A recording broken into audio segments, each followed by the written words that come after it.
Hello, everyone. We want to take this opportunity to say thank you. As you grow at the Golden Boot, so do our needs, but we cannot do it without you. We ask that you continue to like our posts, share our content, and subscribe to our YouTube, Facebook, and other social media platforms. You may also visit thegoldenboot.com for the latest merch. If you would like to make a financial donation, you can do so through Cash App at #GoldenBoot or through PayPal at paypal.me/goldenboot. We look forward to bringing you more laughs, knowledge, and entertainment. And again, thank you for your endless support. Sincerely and respectfully, the Golden Boot team. The views and opinions expressed in the Golden Boot podcast are those of the speaker and do not necessarily reflect the views or positions of the Golden Boot podcast as a whole. Y'all ready to get rolling? Quiet on the set.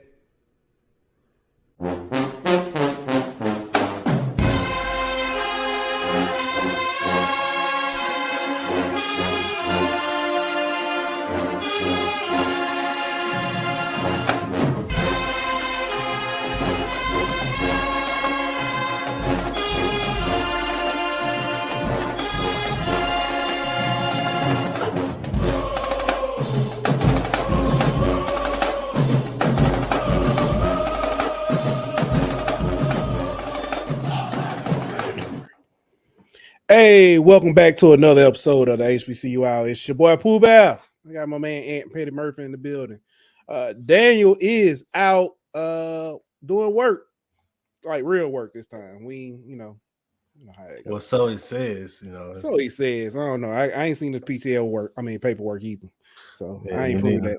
I hope he ain't as loud and wrong in his day job as he is on here. No, I don't know. He might be. Can't help that. But anyway, man. Aunt, how you doing tonight, man? I'm good, bro. What's going on with you, man? Man, I'm good. Want to say thank you to the for the love of the I'm sorry, I'm for the love of the game. For the love of the game, I was gonna say for the love of sports. For the love of the game podcast. For the love of money. Had us on, man. Talk a little bit about the SEC championship game. We did talk a little bit about Deion. We're gonna get to that though. We're gonna get to that. Preview a few things. Mm-hmm. But we got the whole gang in the building. The whole gang says, "Hey fam, glad I could join today. Hopefully I understand the sports talk for today. We hope you do too." Nah, you should have did this one, bro. What I just told you, look at that. Also appreciate the love, Dad. We received the money. Tell you what, Cash App requests been going off daily, dog. Got it. Other baby said, I'm first. I don't know about that. You was the first child. You were right about that. You were the first child. Then me. They argue, said no, I was saying. I'm telling you, they're crazy, bro. Hi, father. Hi, Pooh Bear. Hey. But then David said, let's go. Said, who ain't SWAC? We finna find out this weekend, I guess, huh? Yeah, I guess so. I'm a little slow on the button, y'all forgive me. It's all good. But let's I guess we can jump into it. Thanksgiving just passed. Turkey Day Classic. Shout out to my boy. I said he was gonna go out. He wasn't going out like that, man. Yeah, shout out to my boy, man. I'm glad he was able to go out with a dub, bro. He deserved it. He didn't have numbers wise. He didn't have the best game, but he had a very impactful game. Shout out to Skylar Perry, man. Great. So I don't want to say kid, great young man. Yeah. Excellent person, man. Best of luck to you in your next phase of life. Bro. Yeah. So. Definitely appreciate you. You know what I'm saying? The laughs and the conversation we had at SWAC Media Day. But his running back, Kayvon Britton, went ham. Speaking of Thanksgiving, he went ham, bro, on Turkey Day. That's with 3 touchdowns, I think 160 rushing yards, something like that. Like he put the team on his back for sure, and he made sure they went back home with a dub. Yeah, he literally got the ball. You know what I'm saying? At the end, hit that hole, and it was just like, yeah, we done. We'll see y'all back in Pine Bluff. Yes, sir. Speaking of going ham on Turkey Day, the Detroit Lions linebacker James Houston, formerly of Jackson State, had his rookie debut. He had two tackles for loss, and a fumble recovery. It was 2 tackles, 2 sacks. If I'm 2 not sacks, mistaken. yeah, and a fumble recovery on the kickoff. So, hey, you put an HBCU kid on. I don't want to say kid, but you put an HBCU product on the roster, things happen. So start giving these boys a chance, man. Yeah. I'm trying to think. No, they didn't win. Detroit didn't win, but they didn't. They gave Buffalo all they wanted, though. Yeah, I tell you what, they they won the spread. But man, shout out to him. He's actually up. If you will, if you go, he's up for Rookie of the Week nominations. So you can go to, I think it's NFL.com maybe, and participate in that survey. Yeah, but yeah, congratulations to him. Shout out to him. Unfortunately, man, Benedict is no longer rolling. They got rolled. Yeah, they played Wingate. Turnovers hurt them. And they fell in the second round. I think your score was 23-7, 23-6, something like that. But yeah, it wasn't good, man. But shout out to Coach Barry, man, for turning that team around. Look for him to doing big things and better things next year. Yeah, for sure. Yeah. Yeah, I guess we can move on to the. Yeah, it was 23-6. I think their defense just, like you said, turnovers put the defense in bad situations, and they've been carrying that team, all season. And I think they was, I don't want to say due for a bad game, but they kind of had their worst game of the season at a time. The worst time when the offense was having a game where they really couldn't pick them up. So I hated for them because the way they played all season, I wanted them to have a shot at the championship, but nothing to hang their heads on about the season for sure. Nothing at all. But here we go. Bayou Classic. Bands was out playing. Everybody was in their Gucci suits and no, he wasn't in no Gucci suits. But nah, that's probably why they came out like that. I told y'all if Coach Dooley would have ascot, they would have won by 30. He didn't. So they won by 17. They only won by 17. It was a tough one too. But Grambling gave Southern all they could have. And you was at the game. They gave what? Grambling gave Southern all they could have. What I say? All they could have. All they could have. No, they really didn't though. But I thought you said Grambling had. You know what I'm saying? Well, I say it like this. I was at the game. It was. I'm gonna just break the whole game down. The crowd wasn't what I really expected it to be. It was a nice show. It was a nice turning out, but with Southern having the chance, to make it to the SWAC Championship game and win, they fans were there in support. Grand fans, I mean, it was obviously Grand fans there. I don't want to make it seem like it wasn't, but it wasn't the numbers that I expected. And it was raining, so I think part of the weather had something to do with it. But as far as the game, Grambling came out hot. They came out offensively. They was doing some things. They went up 7-0 in the first quarter. Then Southern answered, and Grambling answered with a field goal, and Southern answered back with it. So Grambling early on was mostly just running. Went on a touchdown drive. They had a big pass, and then they had a face mask penalty that kind of aided the drive. So Southern's mistakes kind of helped Grambling early in the game also. But after halftime, it just seemed like at halftime the score was 14-10. Southern was up, and after that, it was all Southern. Well, Grambling got a field goal first in the second half because they got a touchdown. My bad. They went up 17-14 in the third quarter. After that, fourth quarter, all Southern. I mean, Grambling shooting themselves in the foot, honestly, bro. Penalties, turnovers. I mean, you name it. Scoop and score for a touchdown for the Southern's defense was really the backbreaker.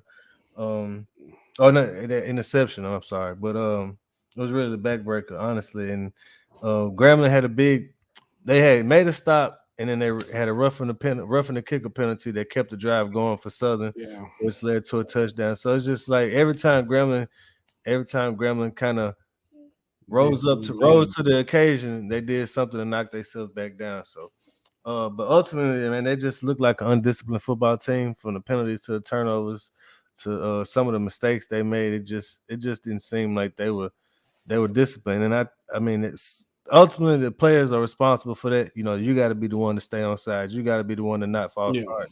But it come down to coaching. I think ultimately, that was the difference in the game. Halftime adjustments, Grambling didn't seem to make any. Maurice Washington did get hurt early in the game, and I think that played a big factor in Grambling's offense. But they just didn't look. I mean, they just didn't look like they were ready to play in the second half when they came out for halftime, and Southern did. Yeah, laughing at your daughter. Shit crazy. Now y'all know, y'all see these we can't get to all of them. It's just to us. You gotta. But back to McCray was Southern's offense. I mean, running the ball 95, 97, something like that yards and a touchdown. Southern's offense really was him pretty much. Honestly, so here's the irony about that, and we're gonna play some of the clips. Somebody, a reporter asked Coach Dooley about McCray, basically saying that he hasn't passed for over 100 yards in the last 4 games. And Dooley was like, nah, that ain't right. That ain't true. He's like, and he does what we need him to do to win. Yeah. He's not a game. I don't want a game manager. He said, they said that. He don't want a game manager. He said that multiple times throughout the season. He doesn't want a game. He wants a winner. And I mean, his passing numbers might not be, pretty. It might not look good, but the kid put the team on the back. Sean McCray put his team on his back and and willed them to a win in the second half. And as a coach, that's all I can ask for my quarterback. That's all you want. So, but now with the win, Southern has secured the SEC, the SWAC West. They'll be playing in a rematch against Jackson State. BJ Jones, shout out to BJ. He was gonna try to get with us tonight. Unfortunately, he couldn't stop. But he mentioned last show that there have been, I think, 3 or 4 times that this matchup has played out in the regular season and then showed up again in the championship game, and that the Jackson State may have won the first game, but they didn't win the second. Yeah. I'm not saying that's necessarily going to happen this time, but Coach Dooley sounded very confident. He knew some things that they needed to do. Let's hear from Coach Dooley. Well, we got to come out and we got to execute at a high level. And when we're executing at a high level for 60 minutes, I like our chances. So we know the things that we have to correct, and that's what we're working on as we speak. So we just got to continue to keep working and keep grinding, and got to take place on Saturday. We'll see how the chips fall. Well, you say an advantage. I guess it's an advantage for both of us because he had to prepare for us as well. It's a different team, but pretty much the same scheme, so it's no different. So it's no advantage. I think it's what you do now. That's why we use that acronym, WIN. What's important now? That's what's important right now, that we prepare for a great football team. That obviously they're a great football team. They're 11-0. They haven't lost a game this year and playing at a high level, and number one in probably every category that you try to categorize. So we do know the challenges and we know what we have to do, but of course we're gonna always love our chances. We have an opportunity. So the things that we have to prepare for are advantages. I don't look at advantages. I just say you just got to go out and execute at a high level. So they have some good players, not just Travis Hunter. They got some good players on defense. My coaching staff always hear me talk about Aubrey Miller. That's a football player. He's a linebacker that's going to play from sideline to sideline, from tackle to tackle, and he's going to be all over the field. He has a passion for playing. You can just see the way he plays. So they got some good football players, and we know that. But at the end of the day, I feel that we have some good football players as well. Well, that's a special spot right there, and that's what you strive for. Each year you step out on the field. You're not just stepping out on the field just to be able to play coach a collegiate football team. You're trying to win it all, and that's what it all comes down to. That's why those young men work so hard starting in January all the way through the summer months. So this is what you play the game for, to play at the highest level, to be in the highest game, to win it all. So it would be a huge accomplishment. Yeah, so that was Coach Dooley talking about the upcoming matchup. This is his third time. This will be his third time facing off against Coach Sanders and Jackson State. He did face them last year as the head coach of Prairie View in this championship game. Now he comes to them again as now the head coach of Southern. That says something about Coach Dooley. Actually, says a lot about Coach Dooley, because if Southern would have lost, his old team, his old roster, was in a position to go to the championship or represent the SWAC West. So Southern fans, y'all have a lot to be, look forward to. Look like Coach Dooley is doing some things, or at least, is very competent, and ready and primed to no pun intended, ready and primed to take this team somewhere. So I mean, if you just look at, he played at Grambling under Eddie Robertson, and he coached under Pete at Southern. If you just look at some of the people who's played and coached under, and you kind of knew what you was gonna get from Coach Dooley. He's a great football mind. He knows the X's and O's part of it. But at the same time, he knows men, young men, and he knows how to get them to buy in, and he knows how to get them to believe in what he's trying to, the message he's trying to preach. So I think ultimately, if anybody said that they thought he wasn't going to succeed at Southern, they was fooling themselves. He's a good football coach. Yeah. Who did we? I can't even remember. I had to go back and watch. And we'll probably do that. Talk about that next week. Who we were looking at as possibly representing the West for the SWAC, because I know you were talking about, I think one of your when we were talking about hot takes, it was like my hot take was Grambling was going to be the worst team in the SWAC West. That was my hot take. Okay, and I know we talked about I think I had did I have I don't know. I don't think I had Southern. I think I had Texas. I think you said Southern was third in this. Yeah, I think I had Texas Southern. I had Texas Southern, if I'm not mistaken. Yeah. So interesting, very interesting. The other side of this game is Coach Deion Sanders. He talked about a lot of respect for Coach Dooley. But let's go ahead and play what he said.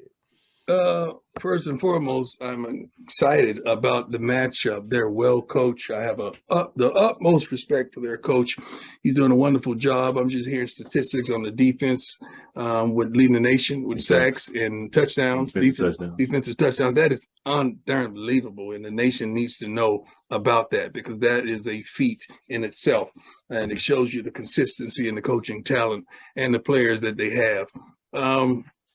We're excited for this opportunity. We're excited to put our offense on display once again. Our defense, which has been playing lights out, our kicking game, our kickers don't miss the punting game.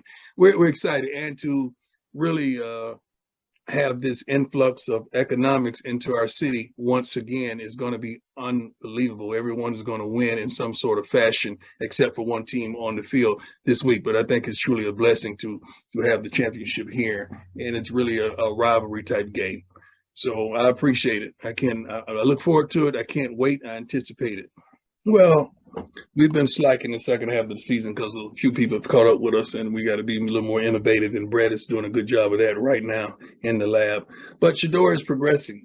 Each week, each game, he's progressing. He called the team up at the end of practice today and got in their butts a little bit about the focus and the understanding of the challenge and what we have at hand. And they're trying to make history, and they're trying to be dominant and making it. Well, the Bible talks about seeking ye first, and then all these things shall be added. We're trying to be dominant. We've been saying that since day one. And when you're dominant, all those things are added. All the accolades for the team, all the accolades for the coaches, all the accolades for the support staff and so forth. All those things are added. If we play our game, only we can beat us. That's not having any insult to Southern or their staff, because they have a tremendous staff, tremendous coach. I love those young men and the way they perform. But if we do our thing, it's going to be hard to deal with us. On Thursdays, my staff has to turn in film times from each player. So if it's defensive backs, I need to see how much film every defensive back watch, because I want to make sure he's ready, he's prepared. Now, if I have a starter that plays on the defensive line and he's only watched 30 minutes of film, he might sit over on that bench for 30 minutes until that 30 minutes he lasts. Then he'll get in the game because he's not prepared. So we want to make sure they're prepared for the game intellectually, physically, socially, and just understanding the moment of the game. But when they break the huddle and they get in the formation, our guys are calling it out internally. They know. And when that defensive back is at this, and Shedeur could go over there and he could look this way and he know when they're going to blitz. So it's just his thing to get us in the right formation, to get us in the right call, to make sure we have the right protection. So one thing that we're going to be is we're going to be prepared. We're not going to be not prepared for this game. This coaches wise as well as players. Yeah, he said a mouthful. It was a lot. So one thing I did notice about him, he was very calm and stress free and very joking and stuff. And you'll see it in another clip coming up. It's something different down in Jackson. Yeah. I don't know. You can tell something different about him. But at the same time, it ain't just the beard either. Yeah. But at the same time, I think he a little more. It seems like he's a little more dialed in for this game than he has been at other times this season. That's true too. You know what I mean? Like we've heard him talk about playing our game and all that kind of stuff, but the way he talked about making sure the players and the coaches are preparing the right way kind of lets me know that he realizes the importance of this game, and he's not going to just walk in there thinking, "Oh, we Jackson State just put our name in Atlanta, we already going to be there." You know what I mean? Like some people already have. A lot of people already have, but I think as the head coach, you have to protect your players and your team from having that mindset. And you know what I mean? So I think that he's being intentional, talking about making sure we prepare right and stuff like that, because he's talking to his team also. You know what I mean? Like he's letting his team know that we ain't already in Atlanta. We had to go earn it this weekend. Yeah. Looking at this matchup, second time around, we know it's hard to beat a team twice. It is. We've seen this in NFL, where typically it's 3 times in NFL, because the 2 regular season matchups and then the third time in the playoffs. But we've seen this in high school football. We've seen this in college. Just last year, Alabama took it to Georgia in the SEC championship. Granted, that we do understand things happen, injuries happen and stuff, but that's Georgia part of the reason why it's hard to do it. Yeah, and Georgia took it to Alabama in the rematch. LSU Alabama in 20. We gonna. But anyway, you get what I'm saying. I do think that. Let me ask this: what is, because we talked about McCray, because somebody asked about McCray. What is he going to have to do for them to be successful against do what he hadn't done in the last 4 games? You know what I mean? Throw the ball downfield. Jackson State defense too good for you to beat them running the ball like they beat Grambling. You have to make them respect your passing game and not just be able to stack the box, bring the safeties downhill. You know what I mean? You have to make them respect you throwing the ball. So he's gonna have to kind of take some more shots and chances downfield, and at the same time, they're gonna have to play their game and not try to keep up with the scoring pace of Jackson. You know what I mean? And trying to match them score for score and stuff like that. So it's gonna come down to what kind of game does Dooley call. Does he take those shots downfield early in the game to try to help ease up the defense for his running game? So that's another thing. Coach Dooley said about, somebody asked, and he said we need him to throw for 300, he needs to go out there and throw for 300. If we need him to run for 100, he'll go out there and run for 100. I do think this game, of course, they got blanked last time this game was played. I don't think that happened. This was it was at Jackson State then. Oh yeah, my bad. That's right. Yeah, I don't think that happens again. I don't necessarily say, I'm not saying it's an upset. I'm not calling it upset, but I do think this game is a lot closer. Yeah. But on the other side of the ball, that front four for Southern gonna have to get after Shedeur. They're gonna have to try to make him as uncomfortable as possible. It's way easier said than done. But like Deion said, toward the second half of the season, teams have been making him a little more rattled and kind of forcing him into mistakes, not necessarily turnovers, but you know what I mean, mistakes, bad throws and stuff like that. So they defense gonna have to come to play. They can't let Jackson State get up, 10-7 or 10, you know what I mean, or nothing like you're gonna have to get stops early in the game and keep and let kind of make Jackson State play not how they want to play. Right. You definitely. So Chuck, what's up, Chuck? He did, did his checking in from Monroe. But he said Dennis Thurman has a powerful defense at Jackson State as their defensive coordinator. I agree. I think that's what separates Jackson State this year from last year is the defense. Actually, that defense was last year. Actually, maybe it was the defense just as good last year. Maybe it's the front seven. It's just something about that defense and I think it may be the defensive line that I'm thinking of, but their defensive line improved. I think their secondary is. I mean, obviously, when you get a guy like Travis Hunter back there, it's going to improve. Right. But I think that's part of it too. Is their secondary play has improved to where their defensive line gets more opportunities because they're not as many open receivers, so the quarterback got to hold the ball a little longer, helping their defense, make more plays and stuff like that. So I think their defense might be more complimentary this year than it has been at times in the past. But with Houston on that team last year, whenever they came and played ULM over here in Monroe last year, that kid right there was all over the field. And just like Aubrey Miller this year, though, you know what I mean? So that linebacker core at Jackson State has been crazy over the past couple of years. Yeah. But this game is not without having its own distractions. You can call it that. As we all know, Deion, as the season is winding down and we're now moving towards the postseason play, a lot of teams have made changes coaching wise. Deion Sanders' name has popped up as a big name, and he was asked about that, and he spoke on it. So let's see what he say. Reported that Colorado had made you an offer to become their next head coach. Mm-hmm. How true is their report, and is there any mutual interest between you and the school? Yeah, definitely. The report is true. They're not the only ones. The report is true. I'm not going to sit on here and tell all my business, but they're not the only ones. And I would be a liar if I told you they didn't. You know they did. I know they did. Everybody there know they did. So it is what it is. That's not my focus right now. My focus is to win and to be dominant, and then to not even to go on to the Celebration Bowl. My focus is right here in this beloved stadium to be dominant on Saturday. That's my focus. And I keeps the main thing. And everyone that knows me know that about me. I have an innate ability to focus and keep the main thing. Well, to someone else that hadn't been that dude, it gets intoxicating. I've been praying for a long time, dog.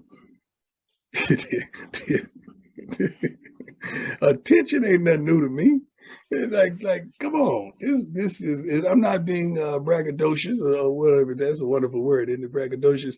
Just came up with that. I think I said that a few weeks ago. But this ain't new to me. Being in the spotlight ain't new to me. I got to just turn that light and channel it to my kids, channel it to my coaching staff, channel it to the support staff. We've been in the spotlight for a long time individually. It's time to bring us collectively, and that's what I've been doing ever since I touched foot on this campus and into HBCU football. Going back on the question that you were asked earlier, you said you've been prime for a long time, but your team, your program haven't always been prime or Deion Sanders. I just want to know, how do you prevent all the rumors that are circulating around your name, prevent it from hurting your team going into this week, or your program and recruiting and things like that? Our team has been good since we've been here. We've been good. So I disagree with you with that. We've been good since we've been here.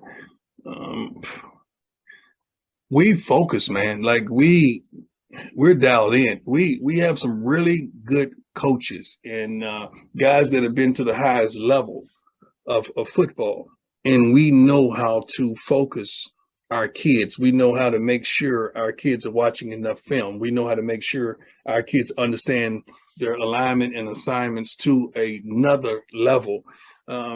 We know how to run a practice. At this point in practice, it don't involve a lot of contact. We want to keep them fresh and fast. We know the finer things to do because we've done them as a player, and we've been to those mountaintops and Super Bowl runs, and understanding how do you focus with everybody screaming about a Super Bowl, everybody screaming about it during the World Series. I think they got the right coach, don't you? You see how I paused there to let you kind of grasp that thing? I think they got the right coach. So I guess hey, first of all, that dude's so smooth. Hey, but David said he didn't seem calm to me. Seems like he was just deliberate in the way he feels his team preparation. But that's why I was when I say he seems calm, it was more looking towards the videos and stuff, the stuff that, you know, and it's a little unfair to y'all, but the stuff that we've read and seen behind the scenes, or some of the extra footage that wasn't shown, but he gonna keep the main thing. Hey, what you got? I mean, Prime is a genius when it comes to handling spotlight and being the center of attention, and you know, and how to tread lightly and walk and say the right thing. You know what I mean? He's a genius when it comes to that, and he just gave you a one-on-one class on you know, how to deflect and you know, and how to say a whole bunch without saying anything. You know what I mean? And at the same time, point that spotlight you try to put on him where he wants it to go. And so, I mean, I think he said what he was supposed to say. I think the fact that he didn't deny the report, you know, because we've seen other people in the past. No. What he didn't deny was the mutual interest. He acknowledged that the report has happened. That's what I'm saying. That's what I'm saying. Yeah. But you know, most of the times they'll be like, you know, I'm not speaking on any of those type. You know what I mean? They're not even. But he was like, yeah, I mean, yeah, it happened. I mean, you know, everybody's out there. Everybody's saying, you know, so that's once again a great way to spin it. Like, yeah, the report out there. I'm not reporting on my interest, but I report on the fact that there is a report. You know what I mean? So he did the prime thing. You know, he get his little shine off of it, but then he keep the main thing the main thing. Yeah. He talked about focus and stuff. I like when the guy asked him, he said, yeah, you are used to this. Well, what about your team? They hadn't necessarily been. He's like, we've been good since we got here. And I was like, ooh. That's true.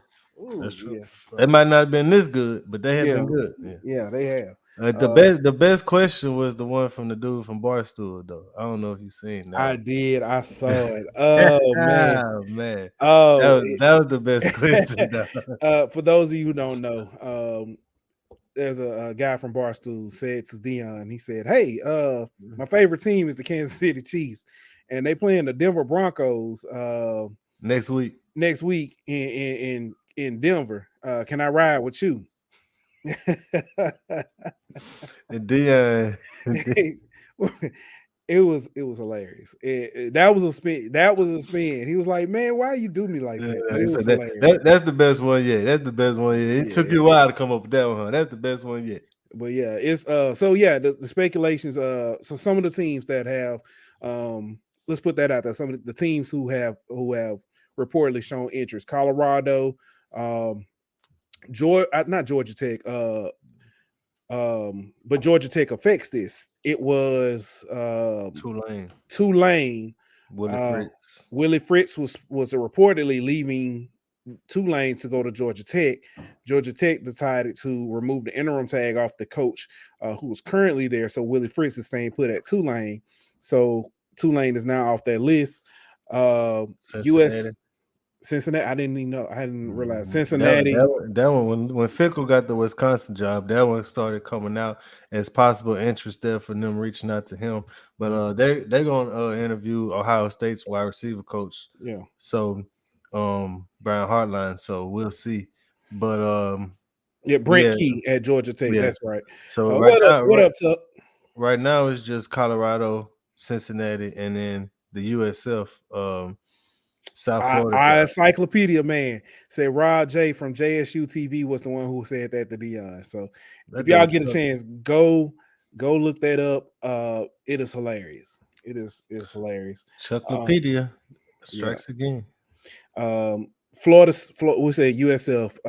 Florida Atlantic. Yeah, I forgot about that one. Yeah. Florida Atlantic let go of Willie Taggart. So that job opened up, and his name, Deion's name, another name has also been linked to that job as well. Let me ask you a question. Since we're talking off topic, but since we're talking job openings, if you're Bethune or a school like that, do you look at Willie Taggart? Yes. Why not? Exactly. Why not? You've got, since let me jump there first, since we talked about it. Bethune-Cookman let go of Coach Terry Sims this week. Delaware State let go of Rod Milstead. So right now, currently as it sits, at least three because UAPB fired their coach. Yeah. They could fire Doc Gamble midway through the season. So you've got UAPB, Bethune-Cookman, Delaware State, possibly Jackson State opening up. Florida Atlantic has linked Willie Simmons' name as well as a person to watch. So FAMU's spot could be possibly open. Albany State's head coach, Gabe Giardina, is, and I know I messed that up, but oh well. No disrespect to him, but yeah. But Gabe Giardina is leaving for the Charleston Southern job. So there's a spot there. Yeah, he actually accepted that one too. So yeah. That is true. Hire right there. Yeah. Chuck brought this up. This actually, I remember this. Florida Atlantic is who Shador had committed to before going to Jackson State when his father was hired. Yeah, he was committed to Lane Kiffin. Bingo, yep. So yeah, that's something to think about. Keep in mind. So yeah, it's several jobs are open. This is that time of season. But question is, back to Deion. Where now I do want to, because we're talking about it. Give me 1 second. Let me pull this up so I can get this accurate. JP Peterson of the JP Peterson show, he reported or came out and made a statement that Deion Sanders to University of South Florida is about 90% done, the deal. Yeah, he came back after that and said that Cincinnati and Colorado were both supposed to make like an offer, another offer to try to top that offer. So we'll see. But we'll see. That's be he said no. He said Willie Taggart was the head coach when Shador committed to Florida Atlantic. No. Lane was still there. This is Lane only. No, this is Lane's third year. This is Lane's third year. Yeah, sure is his third year. It's his third year, so he's right. So, but Yeah, this is. I don't even remember what we was talking, but Cincinnati and Colorado. yeah, they're supposed to have made another offer on top of that to try to. So I don't. He said that he still thinks that it's South Florida, but he don't know about that 90% done part at this point. Yeah. So with that, part of that deal, things he mentioned were 25 mil, 5 years, 25 $1 million contract for Deion, and then 5 mil for his assistants. Yeah. There you go, Dave. Said, my guys, I hope y'all got the PTO email. No, it must be trapped in your outbox. You need to press send again. HR be calling you in the morning. Mm-hmm. But nah, man. This looks like it's more of, and we've talked about it. This isn't about Prime as much as it's about trying to get something for his assistant coaches. And Chauncey brings up Prime isn't going to a Nike school. That's facts. He going to an Under Armour school. That's facts. Yeah. Which Shador just signed a deal, an NIL deal with Under Armour. But I'm just saying, if you look at the schools that we just named, there's only 2 of them that's Under Armour schools. Under Armour. That's who's that? USF and who else? Cincinnati. Very interesting. Very interesting. The tables are turned. So, another thing that got mentioned, and we can talk about this here. Roster management was one thing that came up in the contract. He wants to bring Shador with him. Of course, you knew that was happening. Yeah. It didn't mention, and I'm sure it was left out on purpose, possibly because he could talk about his son coming with him. Mm-hmm. He didn't say anything about Travis Hunter, but I'm sure that's another player. That's a tampering issue. The reason why he hasn't mentioned him. Yeah. That's what I'm saying. That's why. So I'm sure that'd be one that he would definitely try to bring. Because if I'm not mistaken, wasn't Travis? He's originally from Georgia? Yeah, he's from Georgia, but he was committed to Florida, so it'd be him going closer to home. But I think to one. I definitely think he's taking Travis with him. But you gotta look out for people like Coleman, and some of those other highly recruited guys. The real key is if they transferred into Jackson State, if they haven't graduated, if they leave, they have to sit out of here. So there's a lot of guys who might, I don't want to say get stuck, you know what I mean, but have to be at Jackson State next year because they don't want to sit out for a year. So Jackson State might still, even if Deion leaves, obviously if he leaves, with a lot of people assume there'll be an exodus of talent following him, but there'll be a lot of talent still there because they're not going to want to sit out for a year. So I don't think he's going to leave that cupboard completely bare if he does leave. Definitely not. First of all, you got to look at the backup quarterback, the running back, Wilkerson. Mm-hmm. He'll be there because he transferred in. Mm-hmm. Well, let me ask you this. Okay. If Deion leaves, is it bad for the SWAC or for HBCUs? No. We talked about this a little bit last week too. I don't think it is. I think it's actually it's not bad. One, if he leaves and he goes and has success, you can easily look and see and say, hey, these coaches that are at this, at the HBCU level or at the FCS level aren't necessarily or shouldn't be overlooked. The only thing that I think is bad about this is, do we start seeing more group of 5 teams poach these these coaches from the HBCU level, or does this stay at a one-off kind of thing? Yeah, Jay Hobson, the only one I know who left for a quote unquote non HBCU or a bigger job, right? But I think just to play a little devil's advocate, since Okay. Daniel ain't here.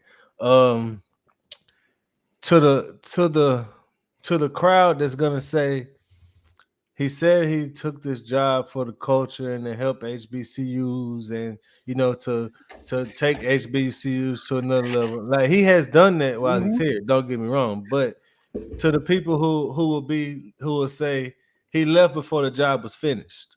You know what I mean? He didn't complete what he came to the HBCU to do. Yeah, they're better than when he got here. He left them better, but he didn't finish the job. Like, what you think about that? How long would he have had to stay? That's a good question. Would you? And my question is, does he have to do it all on his own? Can't somebody else pick up the mantle? That's another good, yeah. Because I get it because I do know that's going to pop up. It already has. People start trolling Jackson State fans about Deion and we told you he wasn't going to be that long. Why should he have to be that long? I mean, not saying he doesn't have to stay 10, 20 years to make an impact. Yeah, definitely. And who's to say he can't still make an impact wherever he goes to USF? He's still not far from Bethune-Cookman. He's still not far from Tallahassee, where he can't help and say, we're doing a camp, to bring in and invite those coaches in. Or if he plays, say he has, UCF, now you're reaching out to schedule some of these other HBCUs and you're making, something. But see, that's that's exactly what they're gonna say. When you was at the HBCU, you said don't play them games. But when you see what I'm saying? So I feel like it's gonna be people who say it's bad. And honestly, for Travis, that's who I feel like if he leaves, then he's really the one that's gonna get it, because one part of the reason why he went to Jackson State is because of the culture, and and then they're gonna say, well, if the culture is so important and all that, why are you leave? You know what I mean? So and that's a young man who shouldn't have to, have to answer for his decisions on why he chose to leave. But they're gonna attack him. They're gonna attack him because he said, one of my main reasons for going to Jackson State was because of my people and the culture and, get to be around this and all this. And then they're going to say, well, you left at the first chance you got. Yeah. And it's not fair. It's not, but it's coming. That's why I hate it for him, because he shouldn't have to put up with that. Yeah. But Nacy is going to do it anyway. I personally, I don't, and a lot of people say, I don't want to see him go. Not because it's not the brand of football change. The standard raised. Yeah, everybody else had to step that game up. And now, if he leaves, what happens? Do we? Because I'll say this, and people might get mad at me. People might get mad when I say this. There was a year I watched the Magic City Classic, and it was a down year for both teams. And it was like watching a really bad high school game at one point, just simply because, the play was, where it was. Not saying Deion is the reason why it changed, but I've seen, games, SWAC games, MEAC games and stuff, and where you're watching, and if you take the names off the helmets, if you take away, the any logos and stuff, it is a high level game. It is a great game. Shoot, this year, watching the Magic City Classic this year, that weekend, it was the off weekend for LSU. It was the Magic City Classic. It was the Boombox Classic. It was several games that were just excellent. It was like came down to a last possession, and that spotlight, that was the same weekend ESPN did the game day in Jackson. That weekend, it was so much attention on HBCU football that it was just like it was magical. It was just, just for lack of better words. Yeah. I don't want to see that leave, and I'm granted, it's not going to leave because the quality of football changed. It's gonna leave because we talked about before, the celebrity of Deion is not there. and they're not going to come look at them? I kind of disagree to a certain extent. I feel like you might not get that weekend again with Deion gone. Like, you know, you're not gonna probably get game day that, you know what I'm saying, with Deion gone. But I think the quality of football, I think, is still gonna be there to a certain extent because and that's what I'm saying. The quality gonna be there, but and I feel like as long as the quality there, the people gonna come. You know what I mean? Like, what Deion did to me was one of the biggest things he did to me was he made a lot of non-HBCU fans realize the HBCU football isn't what it was 15 years ago. You know what I mean? The quality is a lot better. So I think there's been a lot of people who have kind of been brought back to HBCU football from their childhood or, you know, from whenever they were in school. And they're like, oh, this football better than I thought it was going to be. And so now they actually have, you know, they're not actually HBCU fans. So I think those people will stick around. Now, the people who are just keeping up with HBCU football for Deion, they'll leave. But depends on how you replace Deion. If you get another quality coach, if you get, you know, I know you, and I'm not trying to put you on the spot, but I am putting you on the spot. Not because, first of all, there is no other prime. No. But I don't think it has to be another prime. If there was another former player, Ray Lewis. You think Ray? I think Ray has enough charisma. He has enough charisma. He has enough connections with the media and stuff like that. You know what I mean? He's done enough in the media and stuff like that to where he can kind of get them to come do a story on him. You know what I'm saying, and stuff like that. So I feel like he would probably be somebody who Chad Johnson, Ocho Cinco. That's exactly who I was going with. He's already doing like visiting like FAMU and stuff because his daughter, you know, getting ready to run track and stuff. I think he could. I don't see him as a coach, but I can see him with that charisma and that mouthpiece. That type of celebrity. Shannon Sharp got this. You know what I mean? I don't know if he would coach, but you know what I'm saying. Like there's players and there's people out there who have that in that same mode as Deion, but they just aren't coaching right now. But I think there's like I don't know. That brings another question to my mind though. Are we looking for an entertainer though? More than we are for no. You get what I'm saying though, because that charisma and stuff. Or now Ray Lewis been coaching. Ray Lewis been coaching high school though, if I'm not mistaken. So he been coaching. He the closest thing to Deion in my opinion because of that. Because he actually has been coaching. He is, you know what I mean. So that's why I say Ray Lewis. No, I get it, but I'm just saying because we're thinking about when the attention that people are getting because Tennessee State, let's look at them right now. Eddie George won the Heisman.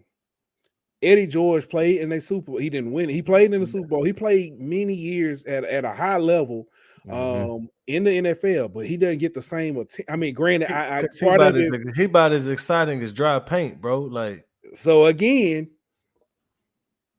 I mean, but it's not necessarily as the entertainer. You have to sell your program. Right. Okay. You know what I'm saying? Like, and even if you look at, that's true. I forgot about Ed Reed. That's another name that was mentioned.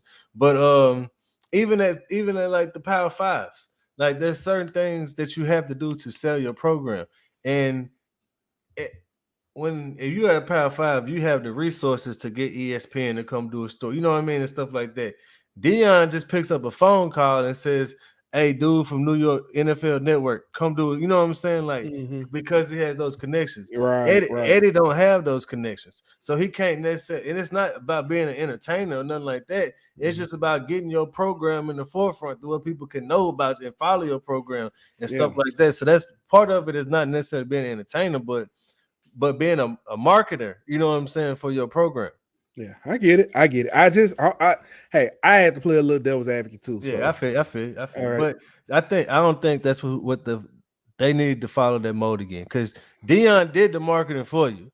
Yeah, you got the people who with the eyes on your program. Now follow Deion up with a quality football coach.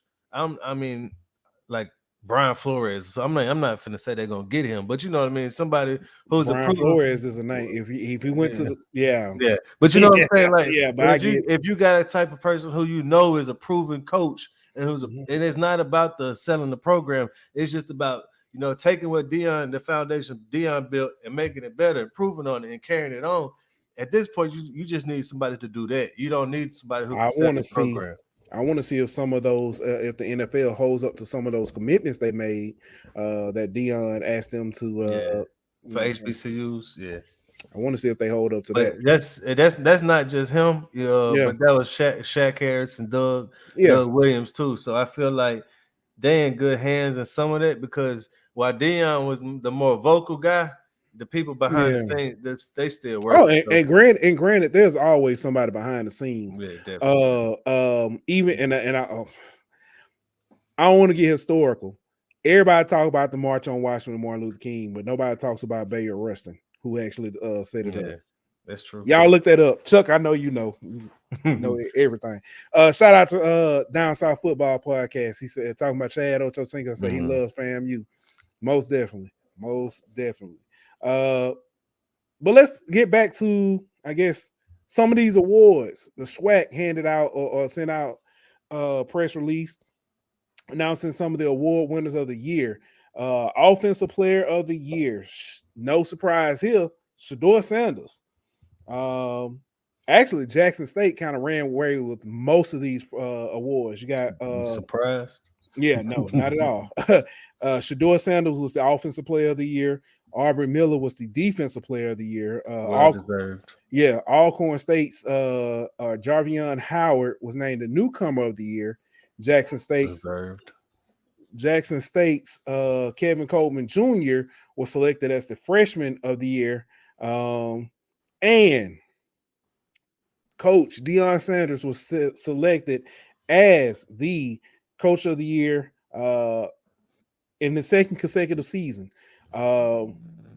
This is actually only the second time that somebody has won back-to-back Eddie Robson, Coach Eddie Robson award. The other was Chuck Bowl. I think that's what Zach said. Zach, shout out to Zach from Blue Bloods. He asked this question and was talking about it, and so I don't think I clipped that part when Deion talked about how it was an honor. I don't think he realized that that was like he was only the second person to win that. So, but yeah, congratulations to him. Well deserved. Speaking of, in the MEAC, North Carolina Central's coach Trey Oliver was selected as the MEAC Coach of the Year. And as we know, North Carolina Central is now just awaiting the winner of the SWAC Championship to see who they'll face in the Celebration Bowl. Oh, that's who they're waiting on? Yeah, they waiting on them. Because, they don't know who it is, and nobody knows, but they got flyers out.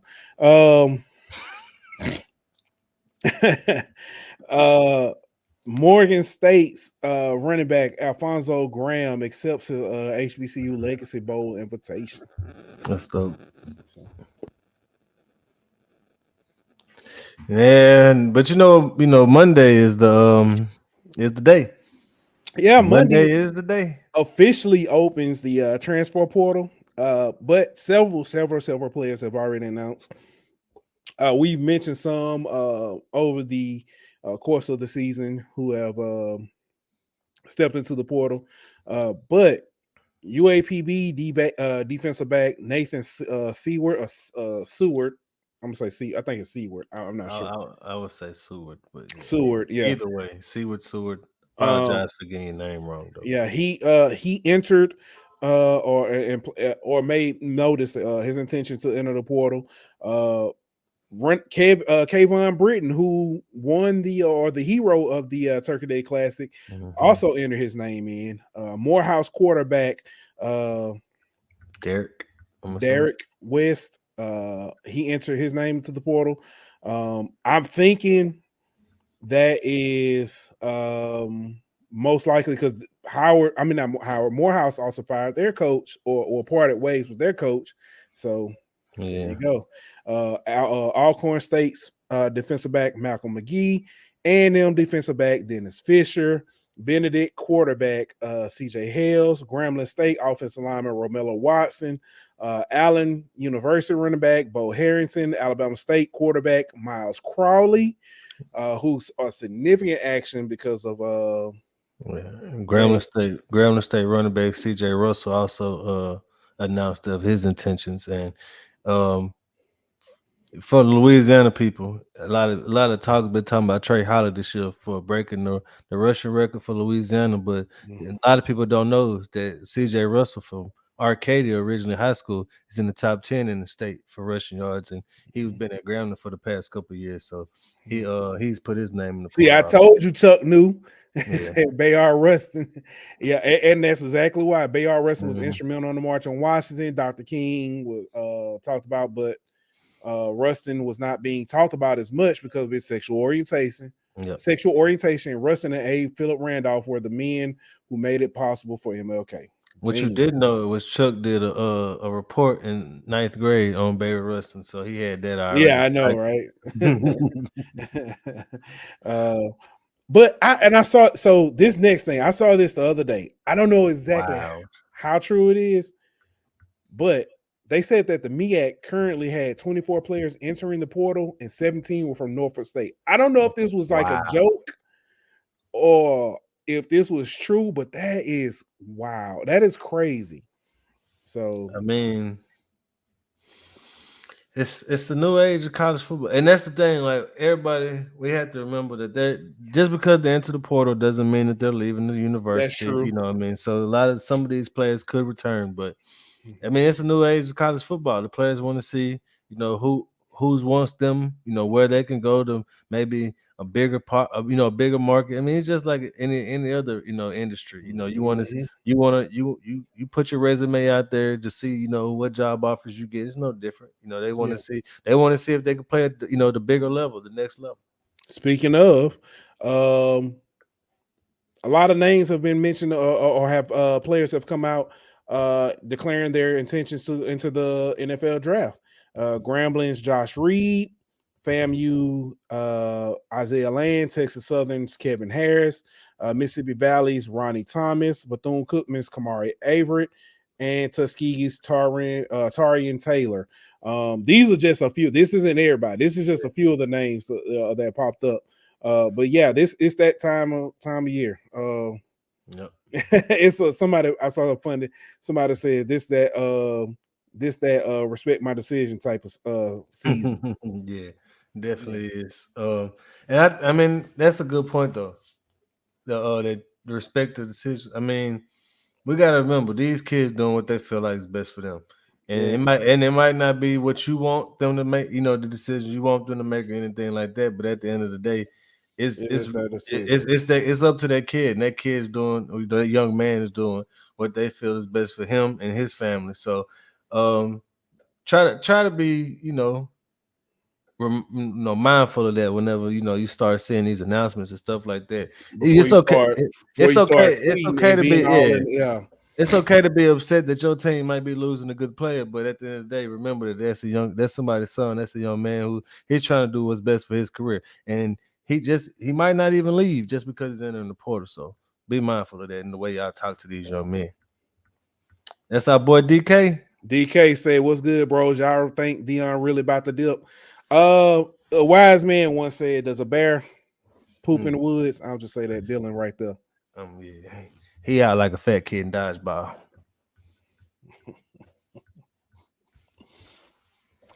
So yeah, but yeah, I think he up out of there, DK.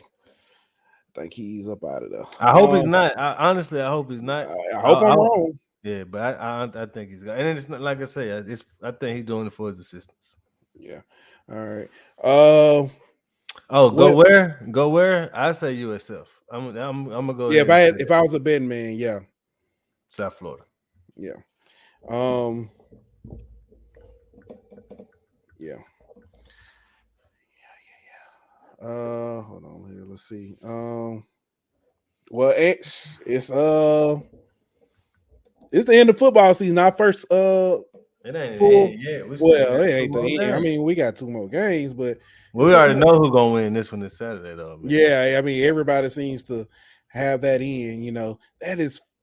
That's wild, dog. That is wild. It is what. So that's it's the disrespect. The disrespect for the other. I'm not. If y'all don't know, there's a lot of flyers being made already for the Celebration Bowl after party saying it's the Jackson State versus North Carolina Central after party. So I don't know. I feel like this is disrespectful to Southern. So I don't think it's gonna matter. Here's some very interesting parallel. This was the first year that Southern and LSU like bands marched together and played together since 2003. And you know what happened that year? Both teams won. Well, LSU won the national championship, and Southern won the SWAC. But you know what I'm saying, now you've got Southern playing in the SWAC championship, LSU playing in the SEC championship. So both were big underdogs. Yeah. I think both games are closer than people think. Honestly, I think both teams have a chance. We gotta do a score prediction for the SWAC championship. Oh man. Since the Southern Jackson State game, Southern beat Jackson State 35-0. Other way around. I mean, sorry, Jackson State beat Southern 35-0. Since that game, Jackson State has had several, and I say close, relatively close games. Several games where they've been within maybe one or two possessions.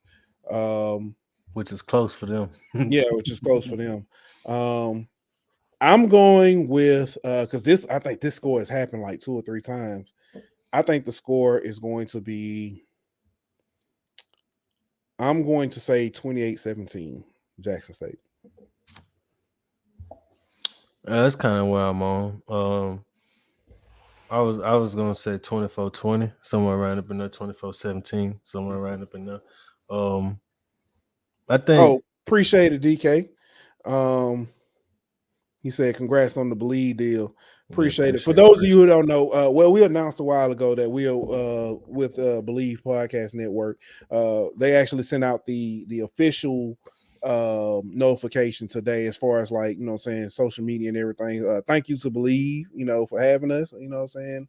Look forward to all the work coming up. Adam, go play in traffic.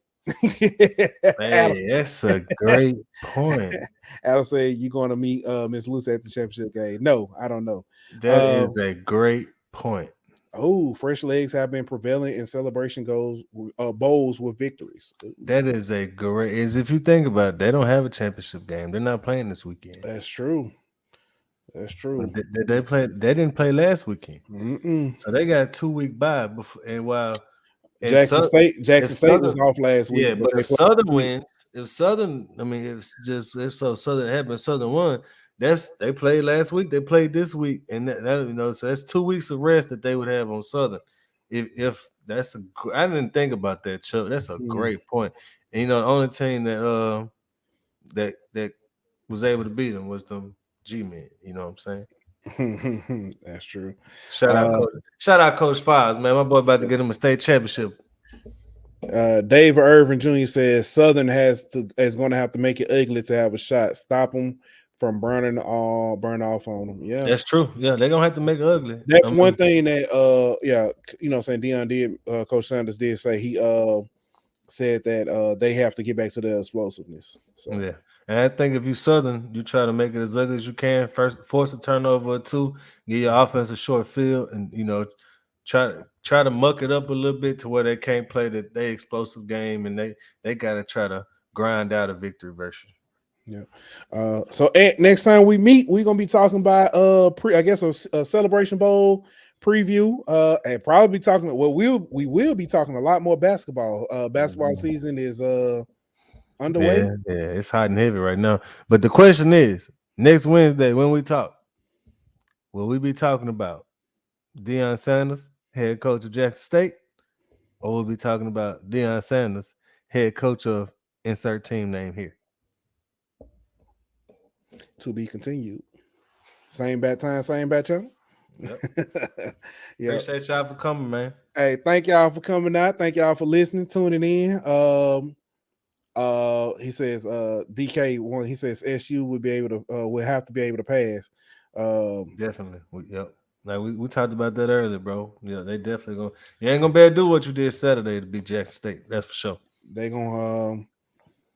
I don't know. Maybe I think with every color of blue, every shade of blue that Southern find, they find a new offensive scheme too. So they find a new wrinkle to their offense. Yeah. So they brought out a new shade for the classic. I ain't seen that blue before. Hey, speaking of wrinkles, Coach Dooley, if you watching, bring that ascot. Bring that ascot so give yourself a chance. I'm telling you. We need that suit you wore to the SWAC Media Day. Come on the sideline net. Yes, sir.